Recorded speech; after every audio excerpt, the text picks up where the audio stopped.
My name is Stacey McCauley, and you're watching AccessTV.org. So this is what's going on. I said, they only gave me 15 minutes.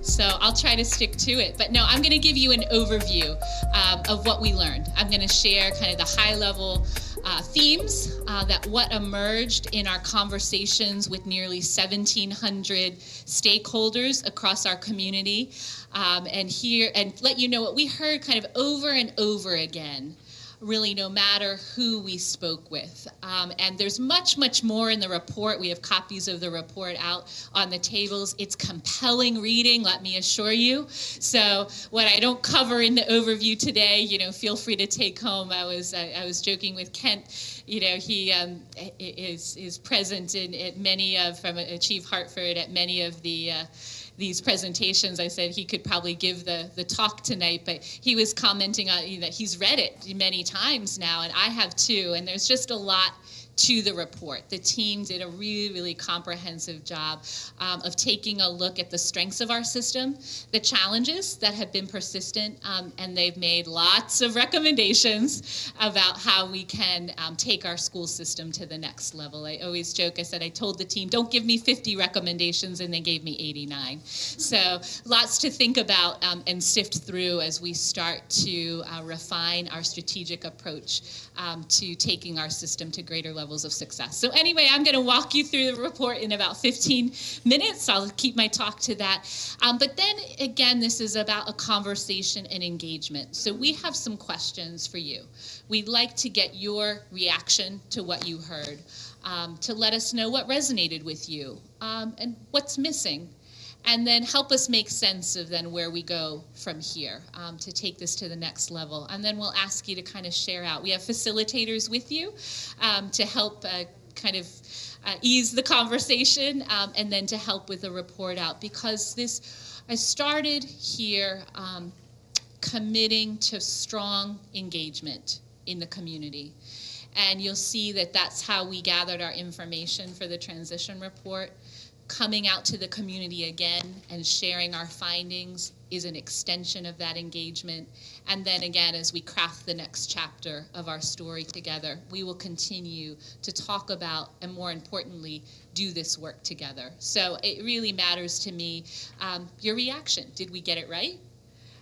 Is it what you stand for or you're concerned about in the Hartford Public Schools, and what do we do next? And then I'll close it out. I want to share with you some of the work we've already begun. So certainly while we need to continue planning and talking, we're not sitting on our hands. We're starting to attend to this work immediately. So I'll close out with giving you some insight on what we're doing now, and then some other next steps so that we can continue this engagement process. So that's the plan. As Ms. Stone said, I committed to hitting the ground learning, but I didn't do it alone. I asked a transition team to help me gather lots of information about our school system, and I asked them to study 5 areas of our school system. First, teaching and learning. That's our core business. That's what we're about as a school system. So I asked them again, what do we do really well, and where do we need to improve in this area? I asked them to look at organizational culture and leadership. Leadership matters. Leaders create the conditions for us to focus on our core business of teaching and learning. I asked them to look at operational effectiveness and efficiency, because if our operations aren't running smoothly, again, we can't attend to what we're here for, our children and teaching and learning.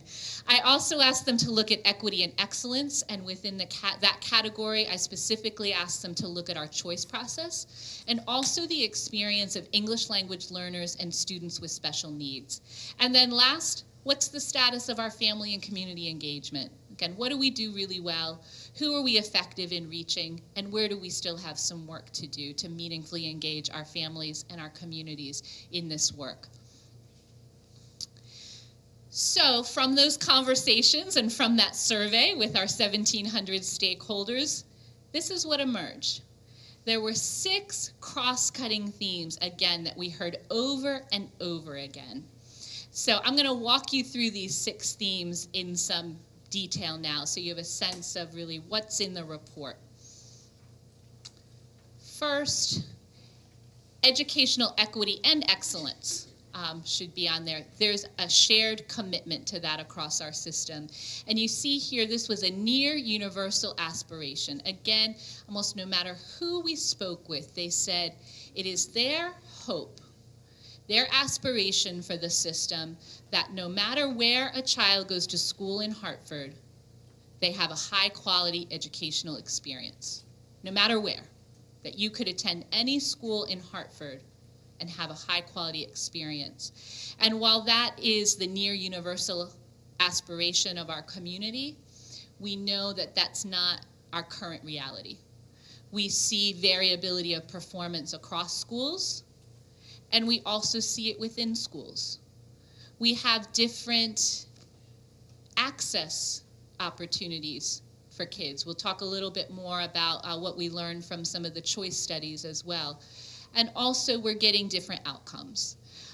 This last box is my transition chair, Larry Leverett, who helped lead the team and help us finalize this report. One of his famous sayings, and now he leads the Panasonic Foundation, and this is part of the mantra and the motto of the Panasonic Foundation: all means all. When we spoke with our community, they were serious about every single child.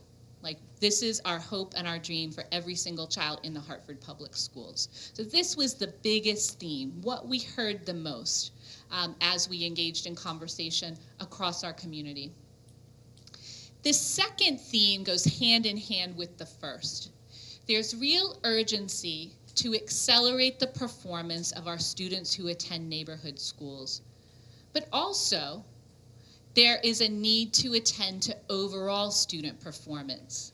So again, this speaks to what we saw in the first theme, that there is variability.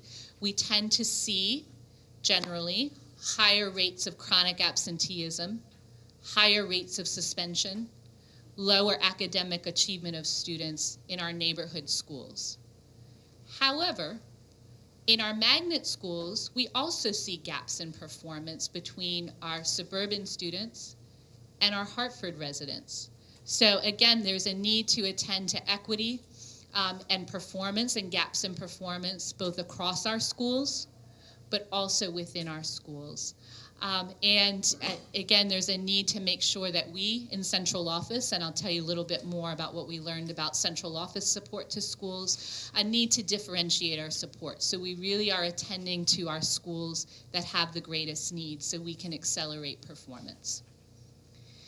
Those first two themes are really what our community hopes for, our vision for the future of the Hartford Public Schools, and the last four themes get into the how. So how are we going to get there? What are the things we need to do to make our vision, our hopes, our dreams a reality for our students? So first, meaningful engagement, effective communication, and relationships. Again, we heard this from all of our stakeholders who said, I'm here. I'm willing to help. I'm willing to do more. And I heard lots of themes about we have great people in the system, in our community, but they're not always feeling valued and heard and really engaged in meaningful ways that move the work forward. And this was both internally, so within our system, between schools and central office, with the people who work within Hartford Public Schools, but also within the greater community and with some of our great partners that we have in the community as well. And it also speaks to the fact that there's a role for everyone to be an equity warrior. I often quote that article, and that's really not about one person.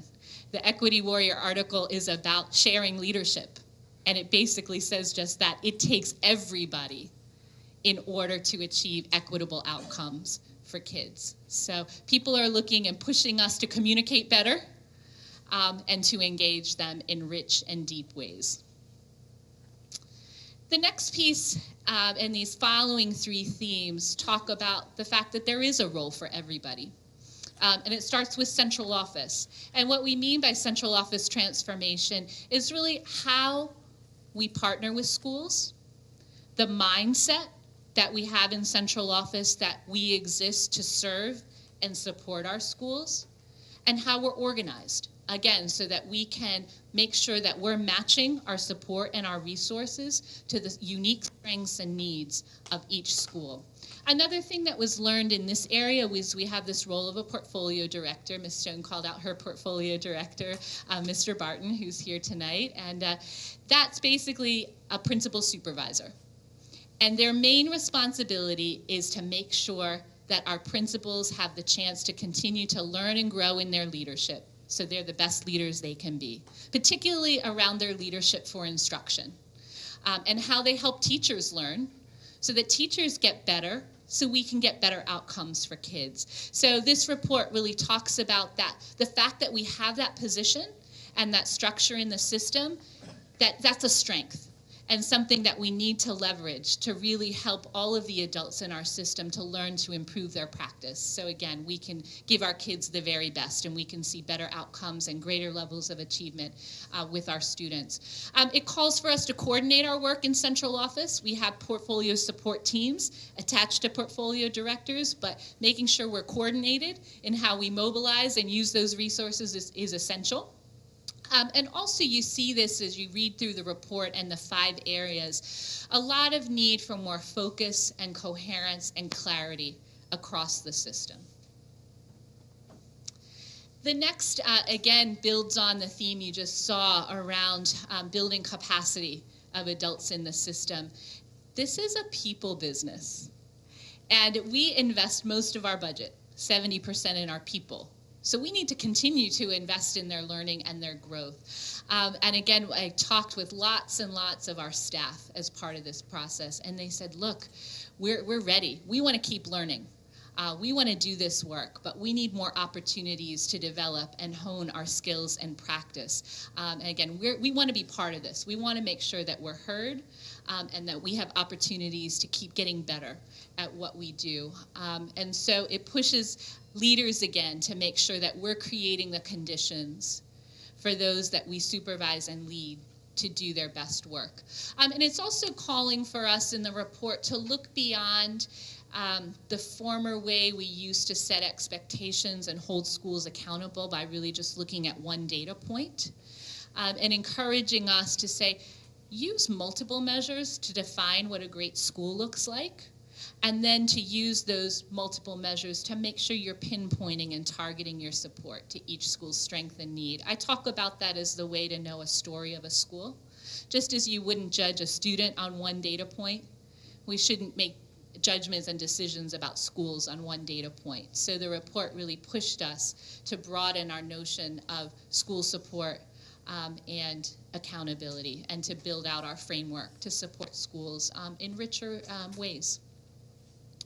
And then last, it comes back to me and my leadership and my partnership with the mayor and the Board of Education. So it's a long way. Leverage governance structures to strengthen citywide collaboration and commitment. A long and fancy way of saying it takes a village to raise a child. So we all need to do this work together, and it starts with the leadership and partnership that I have with the board and the mayor in order to leverage the resources that we have across the city. The report also says you're going to need this in order to implement some of the harder to achieve recommendations that exist in the report. And I'm really proud, I have to say, of the commitment the board and the mayor have made to us working together and learning about what it takes to be a high-performing governance team. So we've begun that work together, and I'm really proud of them for their commitment to that. So that's the summary, the quick version of what we've learned. And the next step is to get your reaction, to engage with you, to say, again, what resonated? What are you still wondering about? Where do we go from here? So I've been holding a series of community forums, and we worked through the report in a lot of detail at our last Board of Education workshop. I'm also doing a lot of internal engagement, so we have a monthly principals meeting, and I just worked through it with our principals. Today, Thursday, we have central office leaders coming together. So everybody's pouring through the 50 pages or so, really trying to make sense of the report, what's in there, getting into into really the juicy details and making sense what's in there so that it drives our strategic plan moving forward. And I'll talk with you a little bit more after you have a chance to have a conversation about this, about some next steps. But basically, we're taking it on the road, saying this is the story of who we are now as a community. This is what we've heard. Thank you to those of you who came and gave your voices and were so open and honest in sharing your thinking. And so this is an opportunity to acknowledge all of the people who came and spoke with us. And for those who didn't have a chance to weigh in, here's another opportunity for you to weigh in and share your thoughts about how we're doing and how we can improve. Here's the report online. I think you have hard copies, but if you want other access to it. So let's talk about how the next phase, how we're going to have a conversation. We always talk about some norms, right, for good teaching and for having these kinds of conversations. So we just ask that you honor these norms so that we can have a rich and deep conversation. I really just want to point out the third bullet: opposing and diverse viewpoints are encouraged. Diversity is a real strength in our community, and so we want to make sure that you're not afraid to be open and honest and to share your viewpoint, and that we will honor that, and we really welcome that as part of our conversation tonight.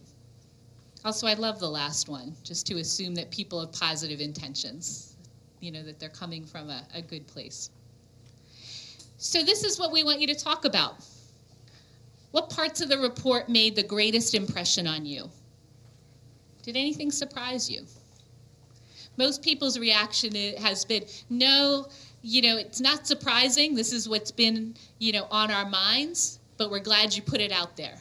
But still want to hear, is there anything in there that you were surprised by? And what's really resonating with you? Did we miss anything? Is there something else we should have included in the report? This was a quick study, 3 months, trying to get a snapshot of who we are as a school system at this moment in time. So I'm sure there's something missing. What do you think we should have included? And then last, how do you think we should prioritize this, and what should we focus on? And then what are your implications for your partnership with our school district, from your vantage point, from who you are as a parent of one of our great community-based partners, from any other role. We have many people here facilitating from the school system too, so I thank you also for being here and for helping to facilitate the conversation. So from your perspective, what are the implications for your work and your partnership with the Hartford Public Schools? So with that, I'm going to stop talking and let you have a chance to make sense of what you've heard. Facilitators, would you raise your hands so we can see where you are and make sure we have facilitators with our community members tonight? Okay. All right, our facilitators are going to walk you through the questions, and I've asked them to take notes, because again, we're gathering more data as part of this planning process. And I'll give you a little time check when it gets close to the end of time, and then we're going to do a share out and hear what you had to say, and then I'll close out the conversation and talk about next steps. All right, enjoy. I'll be around to eavesdrop and listen in on the conversations. At Hartford Public Schools, we care about one thing above all: the future of our kids. That's why we're dedicated to providing all students with the knowledge and skills needed in the new global culture. Hartford Public Schools is thriving. More student success stories, more world-class facilities, more university and corporate partnerships, more amazing talent coming and staying in Hartford. This is how education is supposed to work. Welcome to Hartford Public Schools, where the future is present. How do you judge a law firm's success? Cases won, money made, or what the firm does in the community? At Dressler Strickland, we know that success is just the beginning. The true measure of success is what you do with it. For 33 years, we've used our success to help our neighbors and our community. 24/7, 11/22. Whenever you need us, we'll be there. Dressler Strickland, building communities one case at a time. Sort of a need for an inventory of what's working well within the system right now. that would be a lesser priority is what, is really bad within the system. That's good. Did they spell out what is working well? I know they talk about, the low achievement in the community school, but did they focus? I didn't get a chance to read through the whole report. I read the bullets that someone sent to me. Right. But did they say these are the things that we are doing well? I don't think it called it out that much. But you really need to sort of start there. What don't you want to mess up? Right. What's working? It's easy to critique everything, but you got to also accept there is some good going on, a lot of good going on. That's a good point. I would like to know what they see as going well. Do you have an impression of community members what you feel is going well? Well, I know that at least they're coming at budget or under budget or at budget with the redevelopment or the redesign and the development of these new schools. I'm not hearing like what happened with Hartford High was being built when it came in over budget about $10 million. At least I'm not hearing that that's a problem that's going on. So the projects are coming in at budget level. I was impressed that finally the fact that our Hartford students in the magnet schools versus the magnet out-of-town schools, that they're looking at still we're underperforming. I've never heard that. That's a good. That is true. Yeah, I like that. There's a good comparison between the kids from outside Hartford. Because what you normally hear as well, the neighborhood schools are doing poorly in the magnet schools. Yeah. But who's driving that success? Exactly. Now you're gonna figure out who's driving the success in the magnet schools. You And I hope was that it's our impressed kids, that but you don't know. laid out. Yeah, she said they're not keeping up. That's a very good point. That impressed me. That's important statewide. We should. Me personally, as a parent, and I'm telling you guys in some way, I just want the PTO parent engagement just to widen these grounds. Now to get more parents involved, and we need to get bigger and more welcoming. I'm talking about the parents, and just have a more welcoming environment. What do you envision as the school being more welcoming? Like, what is something like as a parent when you're walking in and you see it, like, this to me feels warm?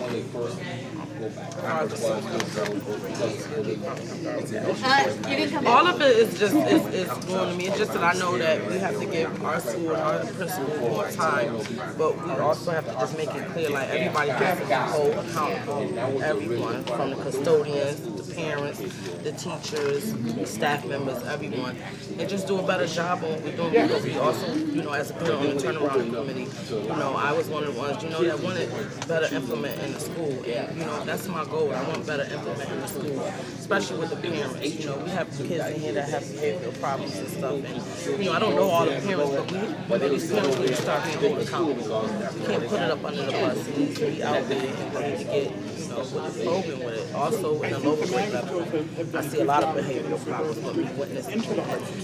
Like I said, Ms. Stone can't do it by herself. We need to get more broader with it and start working on something. What can we do to better? And I'm being safe to engage. They want to feel as though they're a part of the solution and not a part of the problem. How do they become a part of the solution if they don't even know how? You know what I mean? If they're not taught or if they don't know, how are they supposed to teach their children when they weren't brought up in a home with morals and values and, sharing the same sentiments as you or I? How do we reach people like that? Because it's for all. Like Dr. Narvaez said, it's for all. So how do we get all? They know that there should be equity among all kids, but they don't put it out there. They don't really look at it. It seems like a mission impossible. It really does. Because you see it, but it's like, where do you begin? and then you have the politics that's involved. You know, and sometimes they say it's not what you know, it's who you know, and it's a shame that politics sometimes and a lot of this, but I think a little bit more focus needs to take place parenting, because they may not have the tools that you and I have. They may not have the education that you and I have. You know, how do we get them? How do we reach them? What do we say? I think for me, and as I'm going through here, my mind just jumped right at me, and that's family and community engagement. Okay. And of course, that's my area. Right. And so, you know, I think for me, I'm looking at the report, and I'm looking for two things. One, how does it speak to the least of those in our community? And then two, how does it speak to the gap that currently exists in our community? And so I hear you, Ms. Miller, definitely we need to address all of those.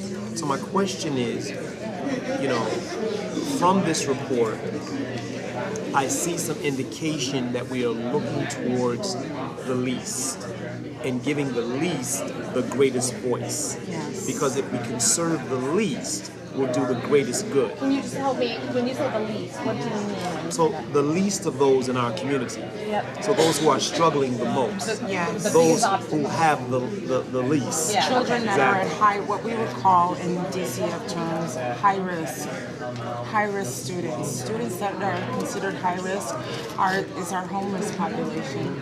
Kids that live in shelters. Kids that are parented or come from a single family or one parent home.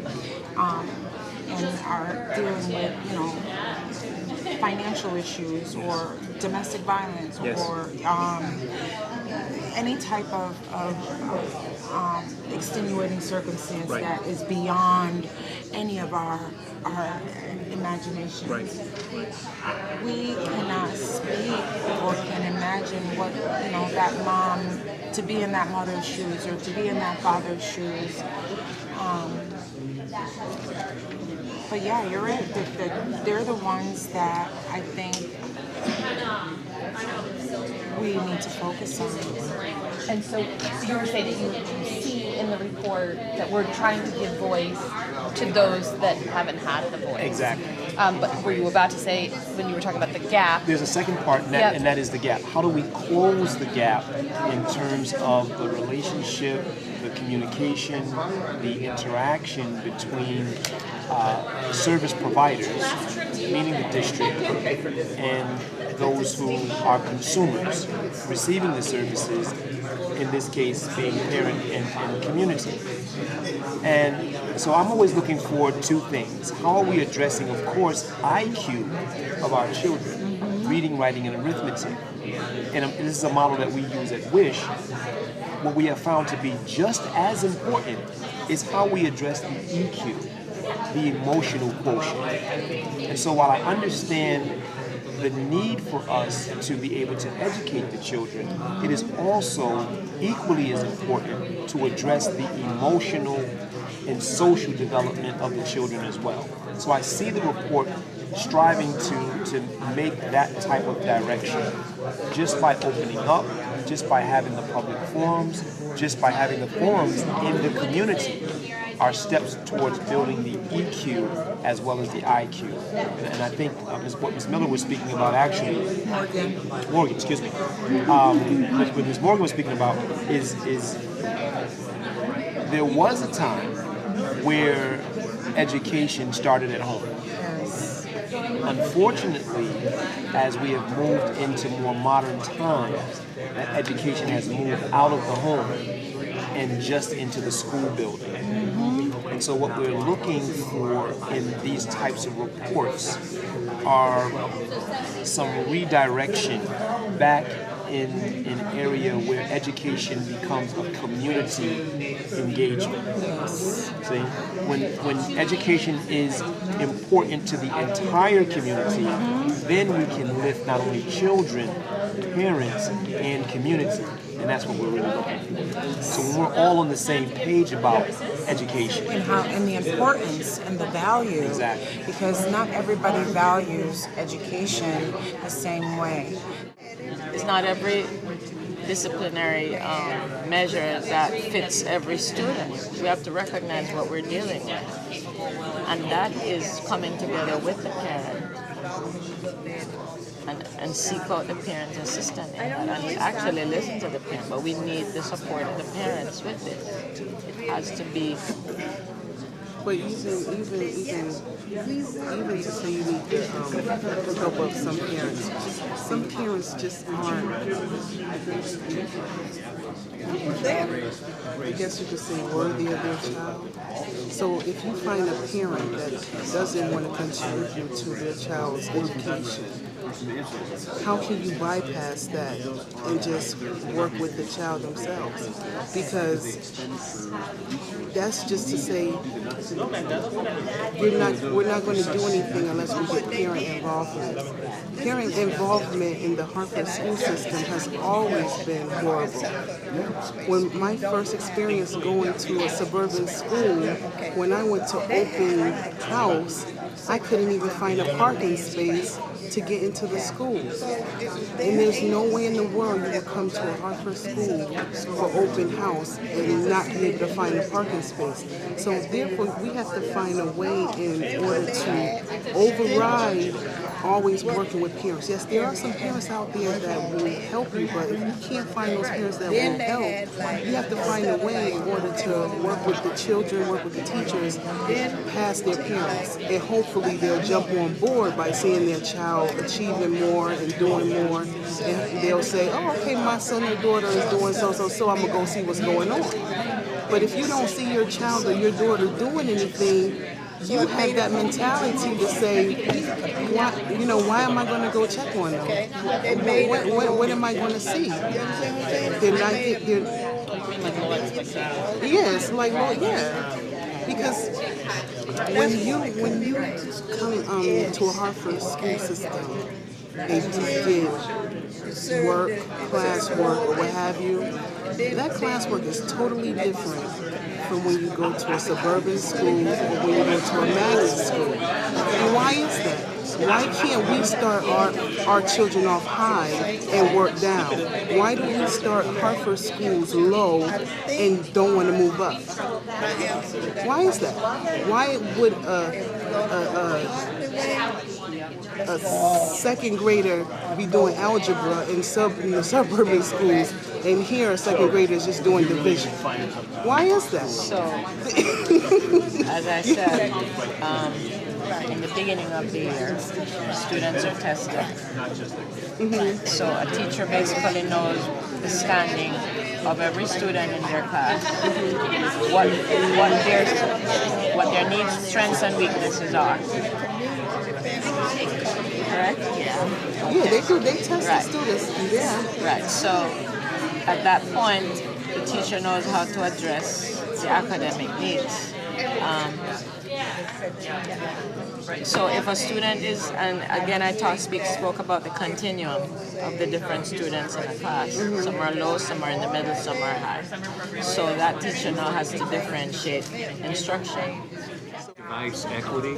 Yeah. Everybody's running around with a computer in their pocket. So what about the digital divide? What about parents and children that don't have access? And yet so much more material, like libraries, are online. But if you don't have access, if you know certain people, I didn't know anybody. She was just trying to go in. So that's an equity issue. That's what I call tech equity. Oh, definitely. you know. And with that, what role does the school play in that? Yeah.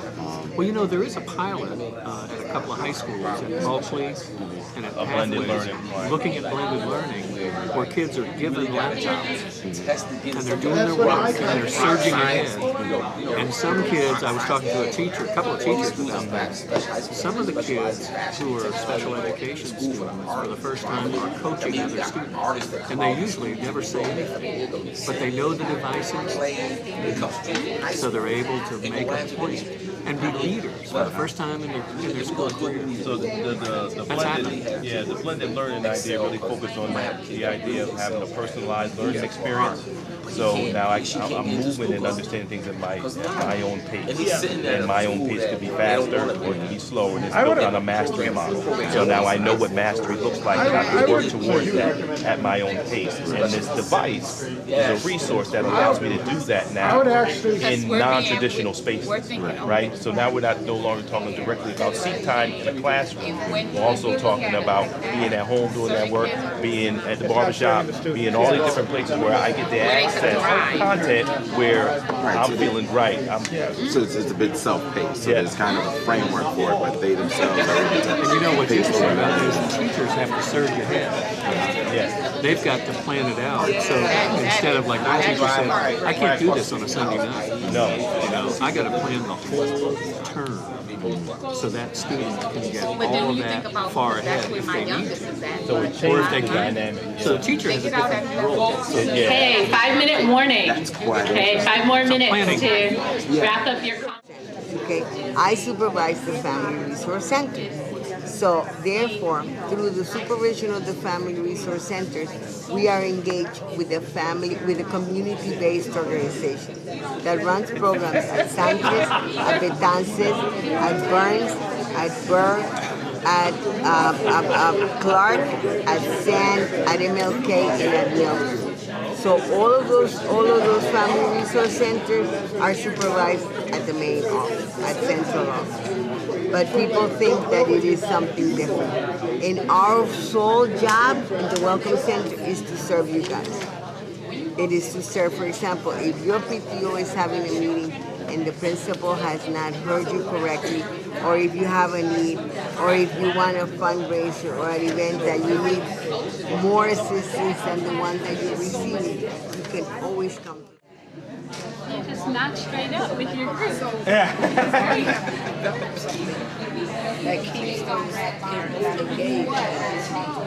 Y la segunda, si quieren compartir, por ejemplo, tú dijiste que si hay cosas que están funcionando, vamos a asegurarnos de que no perdamos la eficacia de esa cosa.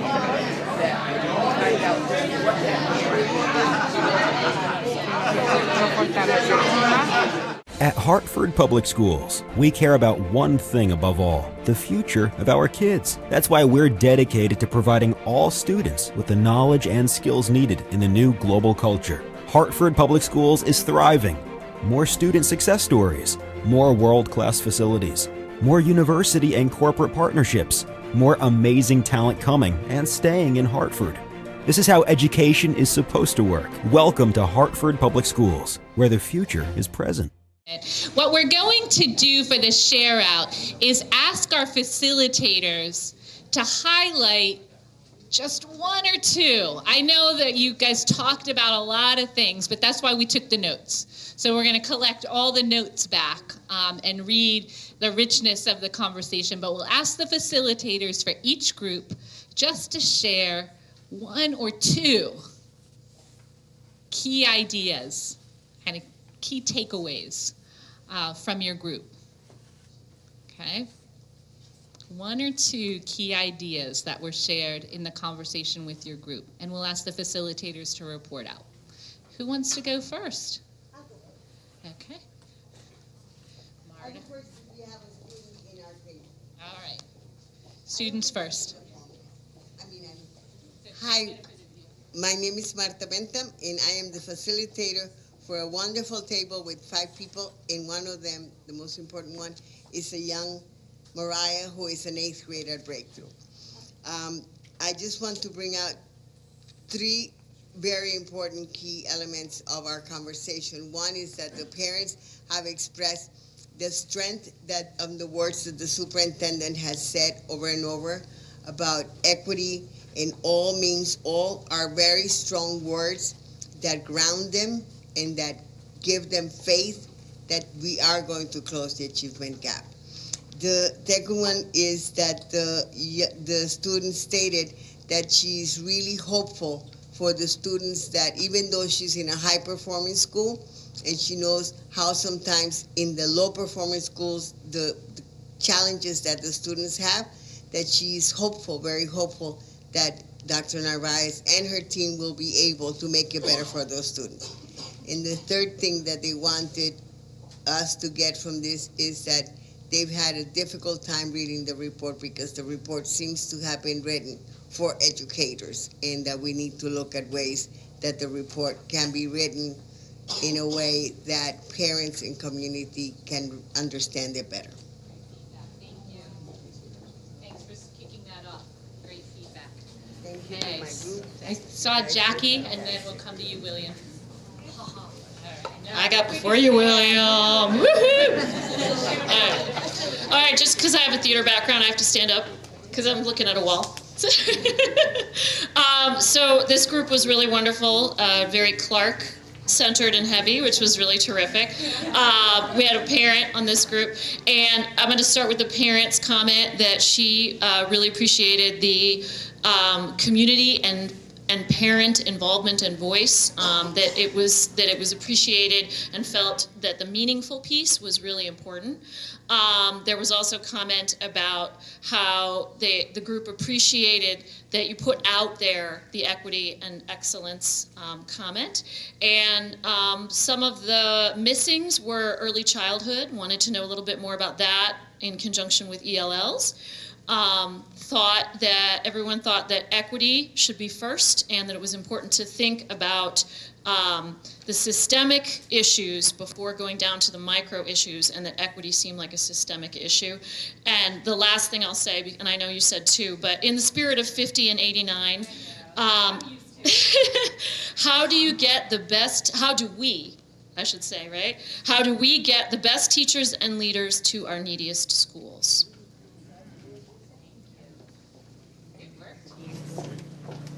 William is next. Yeah. Then we'll have another duel of quickest hand. The art people can't add. That's too many though. Okay, so I think the three major things that really came out of our conversation, and my conversation was with Ken and Aldwin. Aldwin works as one of the partners for this school, the Village for Families and Children, and his beautiful children are here and also are contributing to the conversation. But our group was really surprised and happy that the inequities that people see throughout the district in terms of funding and equity and access was really put out there in print for people to really see now, and open people's eyes to that. And now that the true challenge and the difficult conversations will come next, as Aldwin so eloquently put it, and they're going to be tough conversations when you start talking about really equity issues. What did we miss? I think we all talked about different things, but we weren't clear on student voice from the report. So we wasn't sure if there was a mechanism that could be developed where we could hear from students, because anybody from a building know that's where the truth is about really what students are experiencing day to day in their educational lives. And we also talked about fair not always meaning equal. And then in terms of the priority, Alden had a great analogy. He said it's like trying to determine which one of your kids you love the best, because he really felt that all of them really need to be dealt with, kind of simultaneously, in that they're so interrelated. It's going to be difficult to do one without the other. He really talked about that family engagement piece, and then Ken, he said he has a bias for principal leadership that we discussed. So those were the things that happened and we discussed in our group. Thank you so much. Who's next? Okay. Ellen, then Oliver, come back to you. Hello everyone. So I had Awilda and Mayra in my group, and we are also going to break the rule, and we're going to share 3 things. I'm giving up. So number 1 being, and these are in no particular order, it's just a matter of discussion. So ELL sounds great, the things that are discussed in the report, and is highly necessary, but we hear this a lot. So what is actually going to be done? Is it more time for those students? Is it more resources? Is it better alignment? What is it that we're actually going to do to accelerate the learning and provide the necessary supports for ELL students? Number 2, we have done well over the years. Things are being done well in certain areas. So let's just make sure that in those areas that we make progress, we just continue that progress, that we don't just stop and start again in those particular areas. ¿Para qué cambiarla en español, for those of you who know? So number 3, and both of them felt that the variability of performance, or the major gaps between our magnet schools and our neighborhood schools, is a significant issue that we should take on, and we should have taken on a long time ago. Thank you.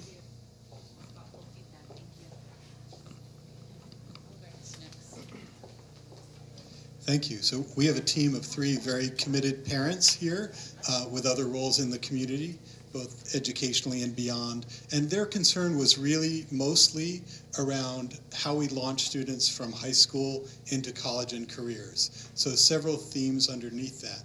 One being that there's a feeling that not all students should be headed to 4-year colleges, and we need to look for pathways that train students in trades and for other training opportunities. So a bit on the Prince Tech model, they would really like the academies and high schools to live up to their names in providing students with very strong and specific training.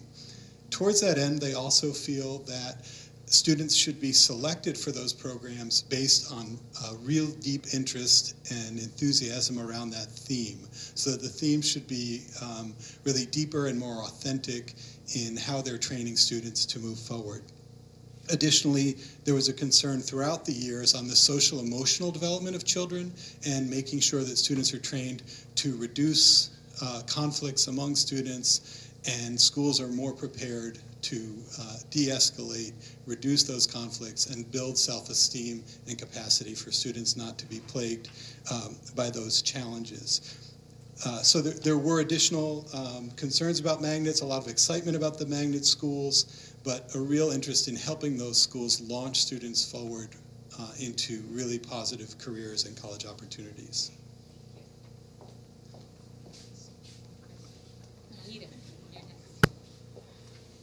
We had a group of parents, and we had some a staff from the Welcome Center.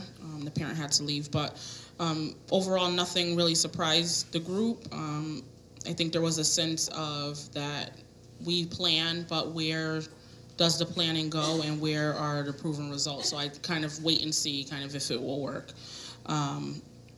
The focus on educational equity was definitely an important piece, and they were excited to think about how there can be a difference made with the different schools' academic success and student climate, about parents not having to bus kids out to be able to get a quality education, and looking at the choice process as an option for parents, but not a necessity, so that they should be able to go to their local neighborhood school, and it should be a quality school.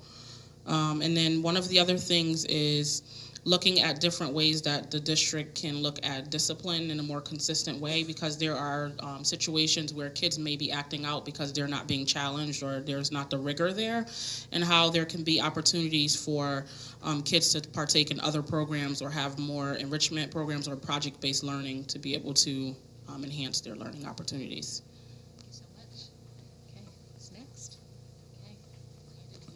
Hi, Jennifer Allen.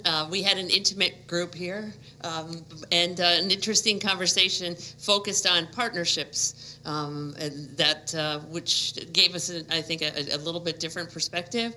But from the perspective of one of our partners, the absolute priority was to focus on parent and family engagement. That we will have no progress until we really work on those connections, because it has to be collaborative in order to really best meet the needs of students. Now, equity was right up there too, but it was parent and families was first and foremost.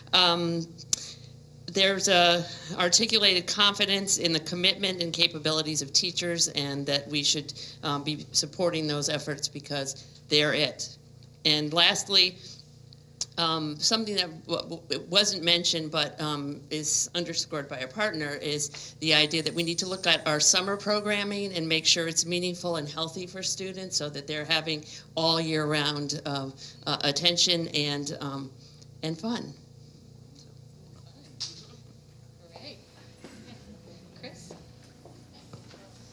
I had the distinct pleasure of working with Sharon and Mary, who had a decidedly kind of community-focused and community engagement perspective on this. And one of the questions that came up right away was looking at if the assumption is and the belief is that magnet schools, that a lot of what's happening with our students in terms of achievement is dependent upon the resources they have, then why are we still having some of the same challenges in terms of the growth of our students in magnet schools and that have increased resources, and there's some of the same challenges we're facing in some of the community schools and neighborhood schools. And I think that we kind of played off of that idea and just looking at what does it mean to be a community school, and to what extent what are the resources we need to put, what kind of training we need to do for teachers so they meaningfully engage parents and families, and that they sustain that relationship in a mutually beneficial way. We talked about kind of examples of clinics in schools, about places where kids can get their eyes checked, where GED programs exist, where the entire community feels connected to the school and feel like the resources exist for them to support and to be a part of. And we talked about the idea of like really getting parents, that a lot of kids' attitudes towards schools get formed by parents, and that if we engage them early enough and shift that sense and that commitment to school being a really critical place and critical kind of piece of their own development, then hopefully the students will kind of sustain their attendance, and we won't have the issues with attendance and absenteeism that exist in many of the schools. Left. That's okay, it's good. So I had the pleasure to work with these folks right here who represent a community partner and a parent and an employee. So really and a former parent, or still a parent, but in terms of Hartford Public School students. So anyway, yeah. Exactly, we really covered a lot. And I have to say that there was a very strong resonance around the importance of family and community engagement. And what does that really mean? And so this was a good start, but how do we do that in a meaningful way? And how do we engage all of our parents, so the all is all relative to parents in the community, and educating parents to allow them to be partners in education, and being clear that that's not just about this is our school and this is what these acronyms mean, but how do we educate the whole child and engage our community in doing that? And so that is a critical first step. That was key in our conversation. And the view was that this process is a really important first step as well. And so there's appreciation for doing that and doing this in the community and with our community members. Community, including parents, which was another conversation we had.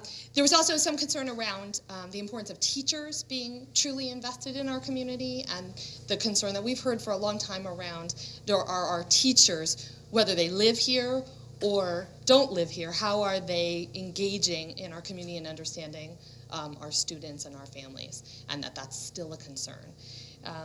And then, yeah, that's it. I mean, that's not it, but. So what I asked you. Go ahead.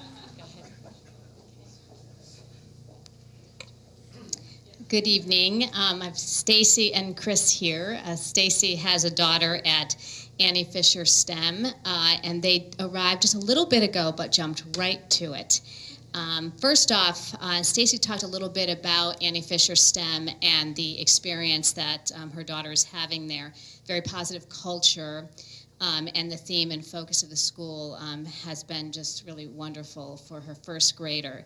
And that led to what was identified here as a #1 priority, and that is family engagement. That is so important that we figure out how to truly engage families in the life of the school. And Stacey asked a couple times, so what are you going to do about it? What are the activities? So we talked a little bit about that, and I did share with her that we are going to be participating in a family and community engagement planning process where this topic will be really looked at in great depth to make sure that we are responding to this major priority. Thank you. Thank you so much. I think we got around to everyone. Great, thank you. Such thoughtful feedback. You see why I do this. And it is really meant to keep the conversation going and to build on that theme that we really need to make sure we have meaningful opportunities for engagement and communication and relationship building. So what's now? I heard it from a couple of groups saying, all right, we see the plan, this is what makes sense, and this is what you missed, so what are you going to do with it now? How are you going to act? And we're using this conversation to help us now create the story of now so that we can act based upon all that we've learned through this work and continue our conversations and to do the work together. Right? We've put out our concerns, our issues, but how do we come together to collectively work on and do the actions and create the solutions that we need to address the challenges that we have all acknowledged and put out there. So I use this framework again. I steal from this guy, Marshall Gantz, who taught me the story of self, us, and now that I use to frame out the work that we've done in this process. But we're starting here now with a shared story. And I'm having these conversations so that we can go up the next rung of the ladder to build shared commitment for the work, as I just said, that we need to do this together. And then from here, we make sense of all this, and one of the biggest things for improvement is focus. So while we do need to attend to all of the recommendations, as Aldwin suggests, we also need to combine them so that we have a very focused and strategic plan of action moving forward. And so, again, using this conversation to help us create the structure and the strategies for actions moving forward. So stay tuned. We're going to invite you to some more conversations as we continue to whittle this down and act.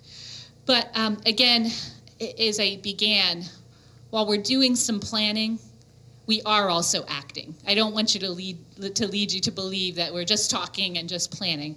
We have started this work.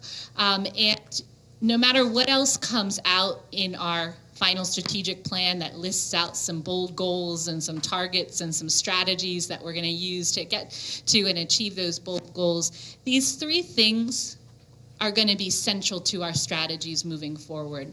First, leadership. Really, leadership at all levels of our organization and leadership at all levels of our community. We see here terrific parent leaders, leadership from our community partners, leadership from central office, leadership from our school. And as I stated when I talked about why I asked the group to study organizational culture and leadership, leaders create the conditions for success. They create the conditions for others around them to learn and to do their best work. So leadership will be central to our strategy moving forward, and we've begun a lot of deep work with our central office leaders and our building-based leaders to really define what a powerful partnership looks like to get increased student learning in all of our schools. And learning is strategy. Again, as I began this entry process, it is our work moving forward to make sure we start with student learning. Students at the center of our work. How do we know our students learned what they needed to learn and not just we taught it?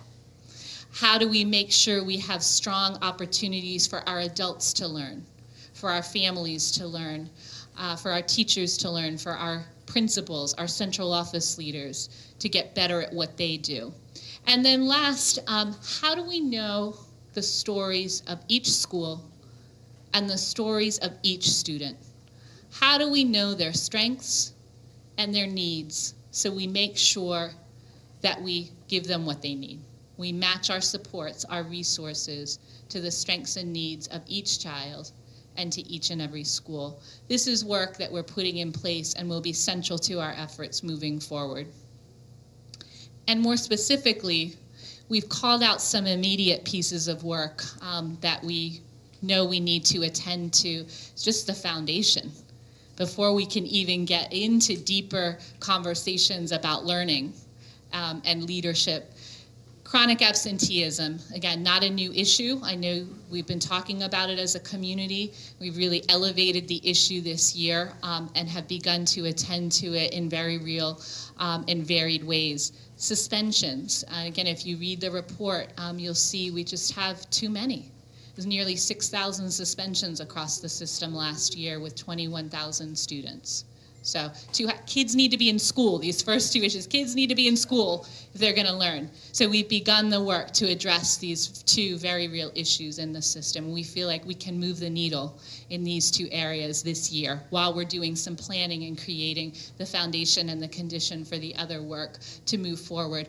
And also special education requirements. How are we making sure we attend to those requirements that are in place to meet IEPs, individualized education plans, to meet the needs of our students who do have special education needs? That's something we can get in order this year and again move the needle on across our system. So again, want you to know we're acting while we're also planning and continuing our deep engagement and conversations with you.